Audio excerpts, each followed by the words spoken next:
Well, I think there are two things we need to look at. First of all, what I call global China. This is the overall context. We live in a world in which the Chinese Renaissance, indeed, is a very important factor of change. And when we want to understand this process of Renaissance, we look at economic dynamics, social-political dynamics, social-political transformation, also intellectual and cultural dynamics. But there is also this idea, this very important theme of a global China. China and the Chinese are not staying in China anymore, but they project themselves to the world. And so therefore, we cannot understand this new Silk Road initiative, new Silk Road strategy, without connecting it with this idea of a global China. But the second key term I would use to define the content at the first level of the new Silk Road would be connectivity. For China, it is a way to go at another level of connectivity, to connect better China with her neighbors and the neighbors of China's neighbors. And at the end of the day, this is a pan-Eurasian project. You are talking about also the content. There is confusion, but there should not be. In fact, the new Silk Road is one belt, one road. You have two main dimensions of the new Silk Road. One is continental, Eurasian dimension of the new Silk Road. This is one belt. And the other dimension is maritime. This is one road because China has a maritime facade. So this is the idea to go west, but by the sea, through the Indian Ocean. So this is the connection, direct connection between the new Silk Road and one belt, one road. Well, a remark on that, when we look at this very complex network of networks forming the new Silk Road, there is a very useful Chinese character to visualize this network, the character tie, between in Chinese, with a roof, and under the roof, two columns. And of course, at the top of the roof, we would have to imagine China.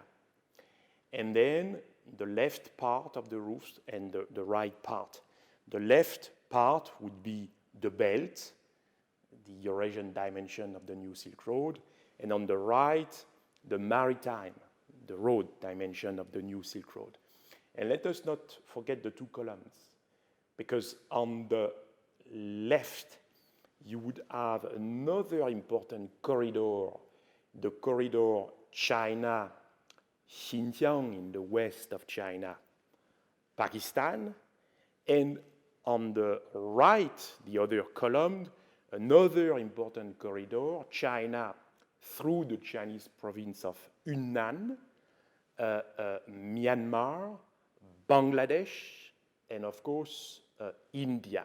So to go at another level of connectivity on these axes, you were saying that some people believe that it is not very significant, and there is a rhetorical aspect of the new Silk Road. Well, this is very good. It's always very good to have debates, and we are in a school, and we love debates, and we like when people also disagree, because it helps us to go at another level of understanding. But in my opinion, this is highly significant for several reasons.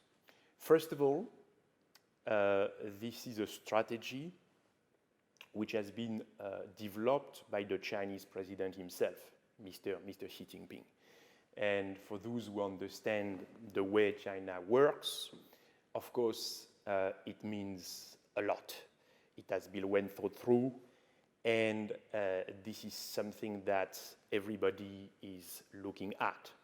So the origin of the initiative, it's very important. The second point that I would mention for the people who are listening is the fact that when you look at connectivity, of course, it begins by physical connectivity, and then you go to people exchanges. But first, physical connectivity, which means infrastructure. And China, the success of China, recent success of China, has been about infrastructure, the capacity of China to conceive and to build infrastructure.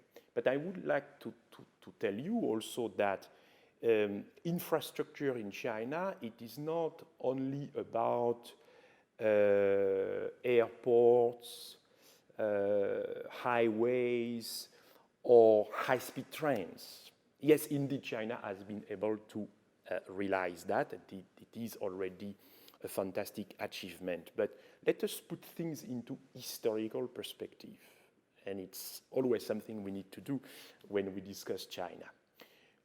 China is the country which has been realizing the Great Wall. This is a major infrastructure project, unique in the world in a sense. China is the country, a little bit later, in the 6th century after Christ, under the Sui dynasty, which built the Grand Canal to connect the two Chinese main rivers. Therefore, China, in a sense, has been also made the cohesiveness of China through gigantic infrastructure projects. And therefore, when China comes to us and is telling us we are going to build gigantic infrastructure projects, I tend to believe that they will be able to realize these infrastructure projects because, again, infrastructure, in a sense, it is in the Chinese DNA, almost cultural DNA. And, of course, you have connections with the Chinese governance. So another reason why I would tell the friends to pay attention to the New Silk Road. But there is a third aspect that we also need to mention to support this idea of the New Silk Road significance, is of course the fact that it is financed. This is very important.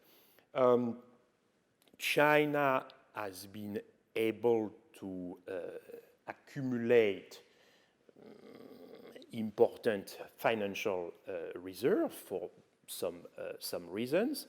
China has this plan. And China has already built financial mechanisms in order to support the New Silk Road, One Belt, One Road. I would mention two.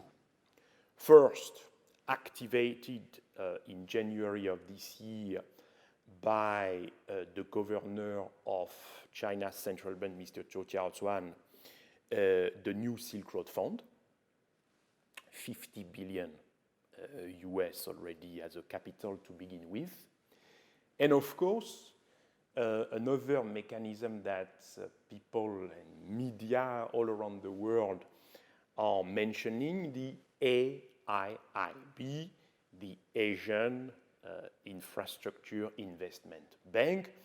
And as you know, this is an open bank, but the capital very soon will reach the amount of 100 billion. So this is very serious in the sense that this is financed. I also want to brief you and the friends on a very recent development. At the very end of May, a vice premier who is directly in charge of this project, Mr. Zhang Gaoli, announced it was in ASEM meeting in Chongqing, this Shanghai in a sense of China's West, that through different mechanisms at the end of the day, China will mobilize something like 800 billion US to begin with to support this project. So if people think that 800 billion US is not significant, well, that's their problem. But I think it will, in a sense, reshape Eurasia. And there is another topic that we need to mention, is the fact that when you look at the One Belt, One Road, these two main axes, there are two vectors pointed at Africa. The end of the new Silk Road, contrary to what many people think, is not Europe. The end is what China considers to be the continent of the future, for some reasons, which is Africa.